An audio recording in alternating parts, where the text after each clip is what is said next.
And so we have some challenges in front of us, but wherever there's challenges, there's also opportunity.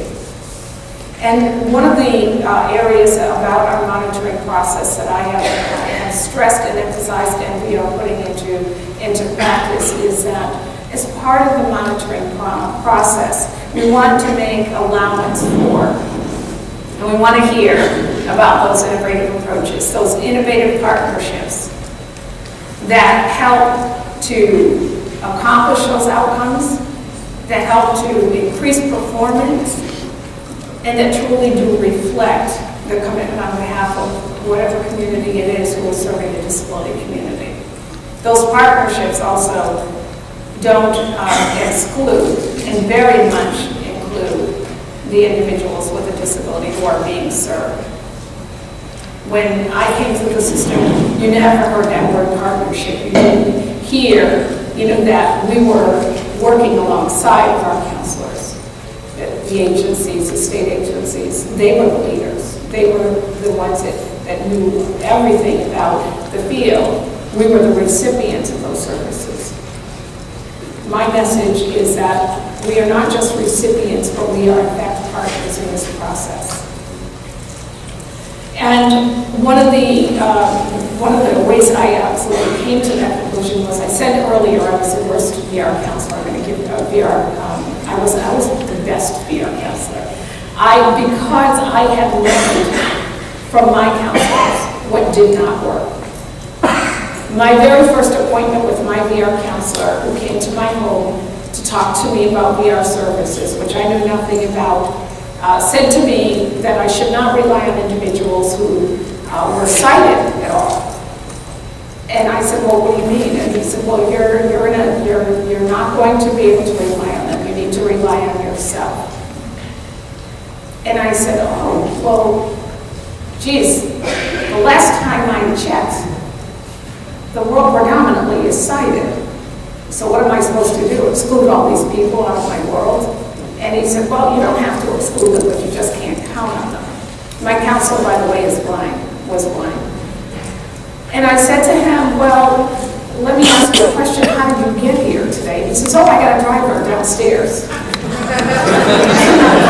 Well, isn't that a contradiction? And he says, well, no, you have, because I can't drive. And I said, okay. And he went on to say to me, what would you like to do? And I said, for the rest of my life, I would like to go to college, I would like to work, and I'd like to work with people with disabilities. And he says, well, I don't think that's going to be possible. At this point in time, he had been in my house for about 10 minutes. And the clock was ticking the other way. And I said to him, well, why is that not possible? And he says, well, because you come from a background where no one else in your family went to college. You don't have support systems in place that you can rely on. Do you have money? And I says, no, I was on SSI. And he says, well, I don't think that's a realistic vocation. And I said, well, what would you suggest that I do? And he said, well, I think you should go in and be a business owner and do the Randolph-Shepard program, a priority program for individuals who are blind. And I thought a moment. I didn't know anything about the Randolph-Shepard program, but what I did know is no one in this room wants me to ever balance your checkbook. Because I knew I had the worst math skills, and I thought, oh man, how am I going to do that? This is not working for me. And I thought about it, and I was starting to feel my blood pressure rise, and I just said, you know what? I think that this meeting is over. You need to leave. You came in here and you talked to me about what I can't do, but you haven't told me what you're here for. You haven't given me 1 ounce of hope in terms of what I should be able to expect or what I should be able to look forward to. I need somebody who can give me hope, not somebody who can discourage me. So I'm going to ask for a new counselor. And he said, that's fine. And I did that promptly after he left. And I think it was my second counselor who made all the difference in the world. So the work that you all do on a day-to-day basis, the footwork, the community work, the work with your providers, it absolutely has an impact. It shapes the perception. It has the opportunity to shatter those myths about what the disability community can do. And so I want our monitoring process, the changes that we are instituting in the monitoring process, to also support giving you those opportunities to be able to tell your stories, first of all. Keeping in mind about performance and accountability. Those are critical. Today we're under more scrutiny than ever in terms of our programs and services that we all provide and how those resources are utilized on a day-to-day basis. And outcomes, everyone wants to stress outcomes. One of the challenges that I think that we face sometimes is when you're given federal resources and you're talking about people. We're not talking about how many products did we sell. Did we not meet our quota of products for the year? We're talking about people. We're talking about people who go through adjustment. We're talking about people who need training. And we're talking about people who typically want to aspire to be successful. And it's hard sometimes to measure that.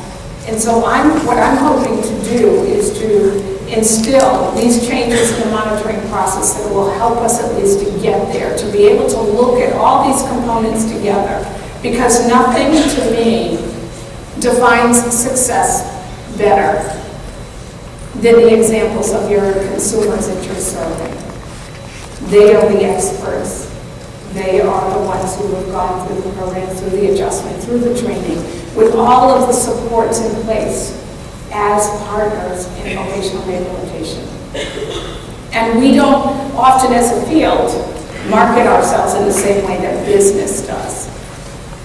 And that we think about the great work that we're doing because our feet are on the ground every day. We're out there, we're engaging, we're working one-on-one, we're working with groups of individuals, doing the hard work that we should be doing.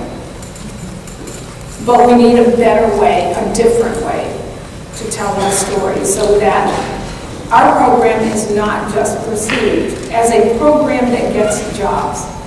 We're not just about jobs, we're about rehabilitation. Having a diagnosis of a disability doesn't just mean you wake up one day and you're fine with that.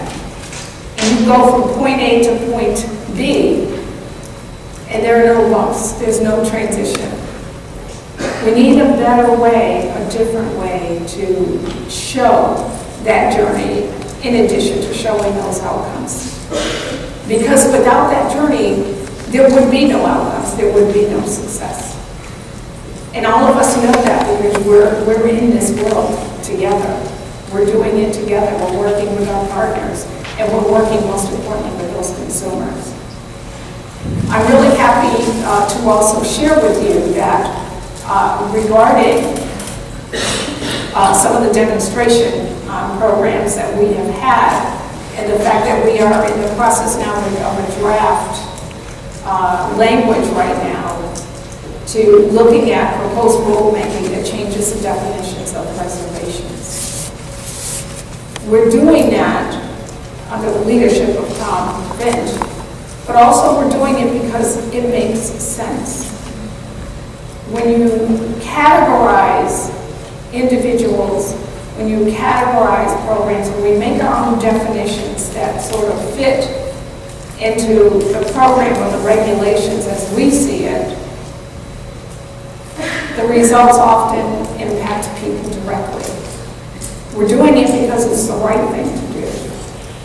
And it will mean that we will be able to continue to offer more opportunities to individuals to provide services to the Native American community. So I'm very much looking forward to that. Tom and I have been discussing the issues greatly that impact this community. And we know that it has the opportunity, and already is, a program that oftentimes reaches out and is very much successful in supporting and guiding individuals to successful outcomes and being a part of a community that cares about what they do. I think that we're also looking very much forward to the opportunity to look at marketing, as I said, rebranding.